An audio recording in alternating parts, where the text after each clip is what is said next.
Hey, it's a Trigger, Rich Bontrager. Welcome back to another How to Rock the Virtual Stage, where we're here to help you, to equip you to better use this amazing platform called the virtual stage. Regardless if it's Google or Zoom or whatever it is that you're using, we want you to step up to the microphone and lead effectively, to coach effectively, and share your mission across the world better. This is a platform that is growing exponentially. The potential is amazing. And also at the same time, there's a lot of new fears and a lot of new things to deal with. Today, we're going to have another guest with us today. We're having Angie Ward. She has a calling to identify, develop, and encourage ministry leaders. She's a writer, she's a teacher, and she's rooted in over 30 years of ministry's experience. She has a genuine love for ministry leaders particularly, and for the church at large. And she has this very unique ability of how to see the little details and how they fit into the big picture. Now, I met her years ago, and she brought those details to a ministry I was involved in. So I know her personal coaching and her abilities extremely well. She's also the assistant director, doctor of ministry programs at Denver Seminary, and she lives now in the Denver area. I want to welcome an old friend back to the stage, Angie Ward. Great to see you again. It's good to see you. Thanks so much. Yeah, I didn't realize you're just up the road from me. This is awesome. Yeah, no. Once the whole thing lifts, I think there's a coffee in the making here. Yes, I agree. So the virtual stage has come on. It's always been there in some fashion, but now it's something that is being thrust upon everybody, regardless of your industry, your career. We're stuck at home. Coronavirus has thrown this into everybody, and people are scrambling to figure out how in the world do you do the virtual stage? Some people don't even know what that term was when this began either. Right. Now, particularly the church, you and I both have a great love of the church, a history with the church, but some churches have always tried to push and go different styles, different ways. Greg Rochelle was probably one of the first ones to really step into the platform with Light Church. But now everyone's trying to figure out how to do Sunday morning virtually and make it engaging and fun. First of all, what's your take on this new thing that the churches are having to step into? It's really not a choice. It's almost like you have to do it to keep the community alive. Yeah. My take, the word that we keep hearing all over is unprecedented. And I mean, that's just true. Like we don't have a script for how to deal with this. Now, some churches have been doing online services or virtual, stage type stuff. So they have a little more experience, but really even those churches still had live in person, and so we really don't know how long this will last, whether we'll ever return to normal or whether we'll find a new normal. And so it's a time of what we call in leadership adaptive leadership. Like technical leadership is where there's a clear answer and we know this is how we respond, and we're just adapting on the fly, and while we're doing the same thing with our homes and our families and our work. And so and so there may be several iterations of kind of Corona response, 1.0 and then 2.0 and until we settle into and land somewhere. But whatever, everything has changed. We know that. Right. And there were churches that literally had nothing, and they went out and bought lights and they bought cameras and they bought a new laptop and they bought this. And Right. So technology, first of all, for some churches, technology has been their friend. When my church plant was on, we made it very clear we were going to be a technical church. And some churches have said, we're just not going there. So talk about that. Where is that tension? Where's that love affair? And where's that thing of it's a necessary evil for now, but we're going to trash it as soon as we can? Yeah. And I think, as I've been kind of reflecting on this, most churches, when you had a Sunday gathering, you could do a lot all at one time within an hour to hour and a half. You had worship, you had fellowship, you had preaching, so you had proclamation of the word, you had communion, you had basically some discipleship stuff.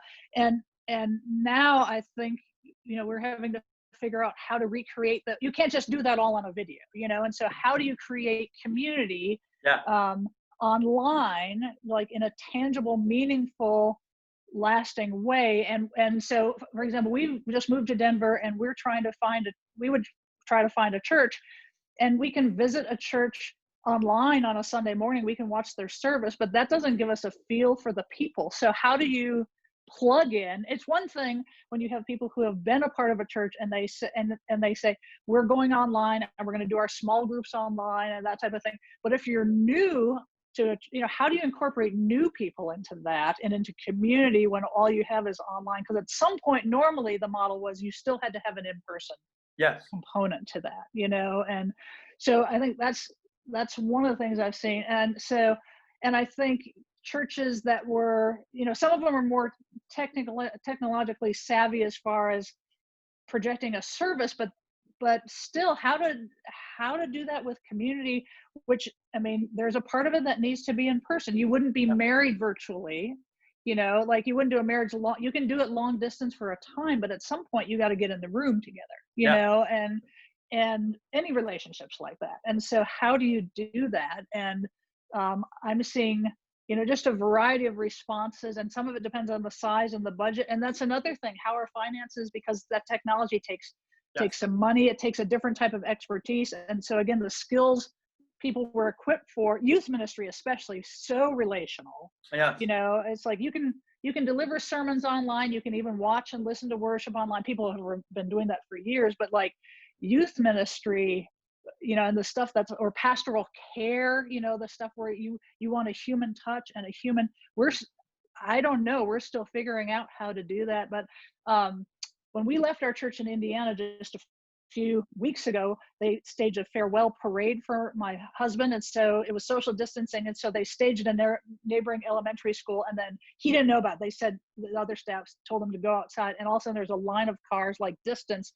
But the people in that parade spoke about how fun it was to be able to see Dave, but also to see each other even from a distance, to see a human not on a screen. I think. And so we're having a new appreciation, and yet not sure how we're ever going to reclaim that. Well, and that'll be one of the questions I'll come back to, is how do we reclaim that? Now, there's a great line I heard this past week in preparation for this was that everyone now on these virtual calls are in the front row. And the running joke of church is the first 2 rows are always vacant. The third row, usually people will sit, but the pastor has that void. Now everyone literally is in the front row. So as a communicator yourself, what do you think that's doing for us? That there is no second, third row now. It's front and center every time we step up to the mic. Yeah, so it's front and center, and yet you don't have that same personal connection. You can't read the room. There is no room to read. You see faces, but it becomes a 2-dimensional instead of a kind of a 3-dimensional kind of thing, and so you don't have a splash zone for the spit of the preacher. You don't have that. You don't hear everybody's groans or laughter or kind of thing. And so it's a very, there's a facial presence, but it's still very disembodied. And so for speakers who aren't used to that, and who really feed off of that feel of the room, it can be very hard because you're just in this echo chamber, and so you see people are there, but you can't experience them and feel them. And so I get why it's just so unnerving. I mean, everything right now is unnerving. I mean, going to the grocery store and just a whole new way of doing ministry. And the other thing, we don't know when it's going to end. And so if we get, hey, let's do this for a month or 2, and then we know we can go back, and so is this for now or is this forever? And so I think one thing I come back to with communicators is, and my husband helps teach preachers, and so he helps people find their unique style.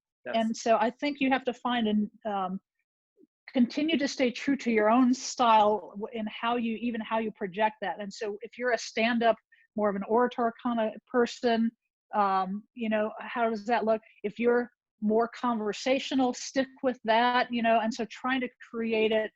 There's the uncomfortableness of technology, and then there's uncomfortableness if you're trying to be someone you're not. And so like our church in Indy that we've just left, I mean, they're still experimenting. Sometimes they did more of like a couch and people sitting on it, and it's more because the people who are watching are in their living rooms. And so it's a living room to living room conversation as opposed to rows. So in one sense, people are in the front row, but there is no back, like you said, there is no back row. So it's not a deep room anymore.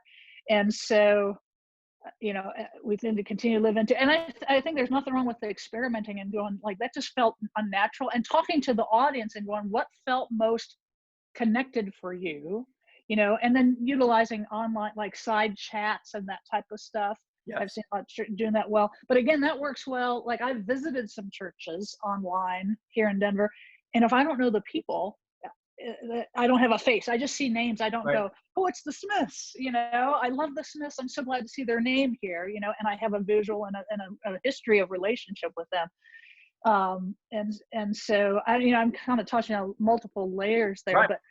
but so finding your own, like staying true to kind of your style and your voice, and then finding a style that works for the type of church you have, as far as if you're liturgical versus kind of depending what your proclamation, or if it's a smaller church and it normally is more on couches type of thing, Right. um, recreating that in even the environment that you have, that people. One of the things I don't know if this is weird, but like last night the NFL draft was on, and anytime, or doing Zoom with faculty or colleagues, I love seeing their homes. It gives me a glimpse of who they are. So I think there's a less of a pretense Yes. to it. You can have more of a realness, and I think that's even more important now to see, like, they're more than just a disembodied, like I am right now. I'm just a face in a room. You have Right. no idea who I am or what my life is. And so the more humanizing you can do, I think, is really valuable. There's been a lot of conversation about that, regardless of the business or industry. A lot of people have said, I never would have gotten into someone's home. You Yeah. pick Yeah. out your thought leader, pick out your athlete, pick out your musician. Yeah. Tommy Shaw from Styx, I've caught a couple of his. He and his wife are singing to a cat, and Yeah. they're in their house and they're in their PJs. And I'm like, you would never get inside Tommy's house. And there's a Yeah. whole different intimacy where people are playing with, like, I'm going to let you in. Yeah. And in some ways, I see that as a plus for the church, because when I was pastoring, small groups were the heartbeat for us. And you would get people to come in, and some people never wanted to step foot in because the intimacy factor was so big. They don't want to see your Yes. toy. They don't want to see your video collection. They don't want to see this. But I now, don't want you to be just like me, but now we do want people to be like we want right. to know that Tom Hanks has a kitchen that looks kind of cluttered, just kind of like mine is. And so to me, that's a positive plus of what this is thrust upon us. We're Yeah. forced to take the veil off and be more real in a different way. Yeah. Yeah. I think Um, it's unnerving, but I think we can use it to our advantage for sure. Erwin McManus, one of my favorite pastors, Yeah. always talks about the value of creativity. The church should be the most creative because God made us creative. There's going to be churches like Erwin's that are going to be drinking this up from a fire hose because they have a new creativity. I've heard of youth groups. My college roommate's youth group has gone virtual tag, and he's found a way to do things like that. Do you think Yeah. this for the church can be a Yeah. fresh breath of air in the creative side, where instead of thinking the box is here, maybe some churches will go, this is an opportunity to really flex and play a little bit. Is there maybe some freedom that they never had before? Yeah, and I hope we continue to live into that more. I think we're going to have to, the longer this lasts, because at first it was, how do we replicate what we've always done online, instead of thinking through what are outside of the box ways that we have to do this. The other the reality, I think, though, is people are becoming screened out even more. I mean, they're just becoming, you sit in Zoom meetings all day, and so we have to rethink how we even do services. It's like, Yeah. you don't want to sit in front of a screen for an hour and a half, and so we're doing it with our professors too. How do you break things up, chunk things up? How can you do, relational things? I mean, from a distance, Right. and having meals virtual, you have virtual cocktail hours, all that kind of thing. But yet the screen is still tiring. And so Mhm. maybe we need to go back to the post office. Maybe we send hard letters, and so I think we need to revert in some things and not just do everything online, because that can be just as tiring to Yes. do it all virtual stage, and so screen based. If my entire interaction is with the entire world is right here, that becomes very tiring and limiting and confined, discouraging. And so even if there's ways, can you go for a group chat while you're all walking, or I don't know, it's Well, like no, group chat and where we're that's all. right. And again, those are the creative ideas. So that Yeah. start throwing on the table. What if you did do church in the park, and you went outside, you sat underneath the tree, and you told everyone to go find their tree, and all you saw was trees and bushes and shrubs, and you did church in the park? I know of a church that's doing a drive-in church, and they're honking for the amens. Uh, Yes. Yeah. so Yeah. And so, yeah, we're gonna have to go beyond just recreating what we did before on this size of a screen, right. and again, I think as we realize this potentially could last, and it's state by state, and so it's taking a lot of, this is a lot of wisdom and art of leadership, where there is no script for this, and so for each context, it's great to hear ideas, but like think through what are the people in my community, church community, and broader community, what do they need? But I don't think the answer is going to continue to be to just do it all on a screen. No. Well, that's what we're talking about, a hybrid. The program would be a hybrid for speakers, for teachers, for educators. Some of this may never dial back to totally going the other direction. There may be now a hybrid that comes out of this of how do we do courses online. And again, it's such being a sit down in the boardroom, stand up, really bring the energy, really bring that whole delivery. Are you seeing that from the education side as a professor, as someone with the seminary students? Are you seeing that they're thinking about how can we still use this long-term as educators? Yes, I think it's forcing like where I am, Denver Seminary, we are very pretty well positioned. We've been doing a lot of online or blended kind of things before. But we had faculty who were resistant, over my dead body, classroom's supposed to be in person, and now they have to, right. And so, yeah, again, how long this lasts, I think, and we're realizing still, though, we're trying to teach faculty, and in our network of theological schools too, just to think through, you can't just lecture for an hour and a half, kind of thing. And so we're realizing, like, how do you put the community piece in, which should be a part of, college or seminary ministry training and education. And so I think just like churches that already had kind of the technology, they're thinking through, okay, what the next wave. And so there's some schools that have had to completely adapt from scratch, like they're buying their first webcams. Yes. And so there's several levels of adoption, I think, as there always is. Exactly. With technology and thinking, but it's rethinking what is the essence of church. And what a lot of people are realizing is the essence of church it wasn't just the listening to the sermon, it was the being together in a room and being able to touch somebody, shake somebody's hand. Well, if that's taken away, can we recreate in a meaningful way? Same thing with the classroom, the classroom, there's community. I think that's the biggest piece. I think we can deliver the content easily online. We found lots of ways, podcast, video, all that type of thing. But I think the big challenge for all of these offices as well, workplaces, workforces, how do you put community in somewhere, and I don't know if it's going to be on screen, but you have to have a strategy for it. Right. So in the few minutes left that we have with you, Angie, what would be your consulting tips that you would give at this point? Because this is new, and I know you've written, I know you've done a lot of things, but like you said, this is new for all of us as thought leaders, as pastors. This is so new. What would be some golden nuggets you would give as one of those thought leaders of, okay, here's what we're thrust with. This is what I would recommend. This is some helpful, practical stuff to actually do this. Yeah.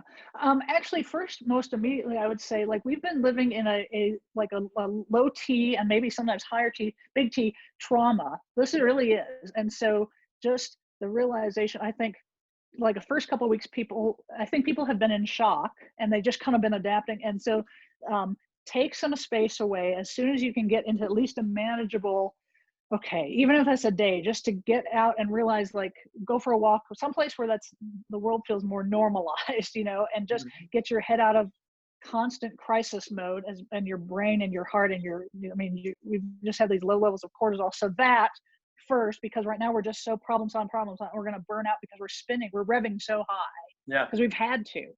But I think as we're settling into this, is like, I just saw Disney parks may not open until January 1st. No.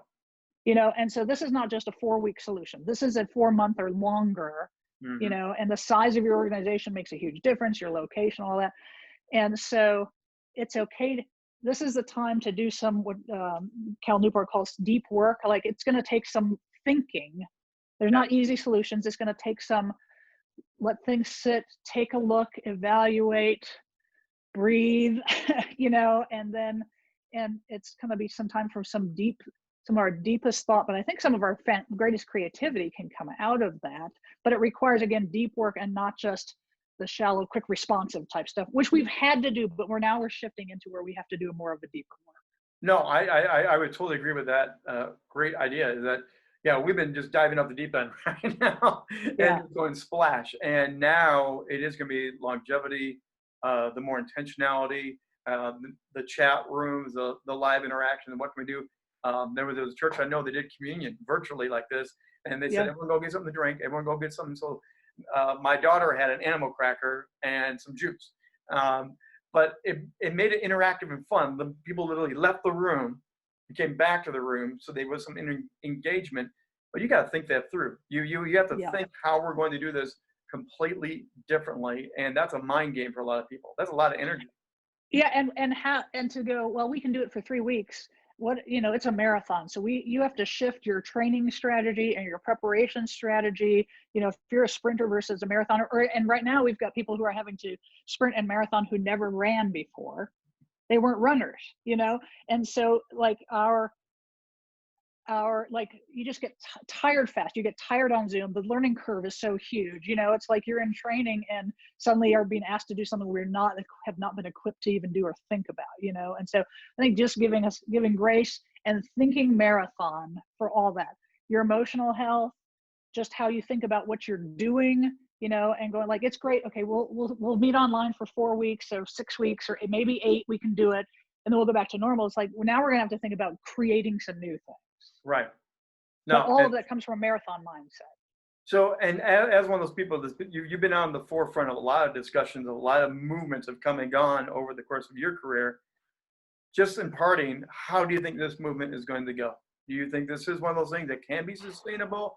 Do you think it is kind of a quick blast, or do you think we just don't know where this is really going to go?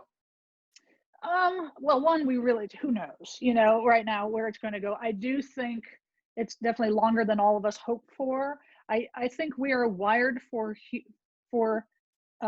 created for face-to-face, in-person at some point, embodied connection.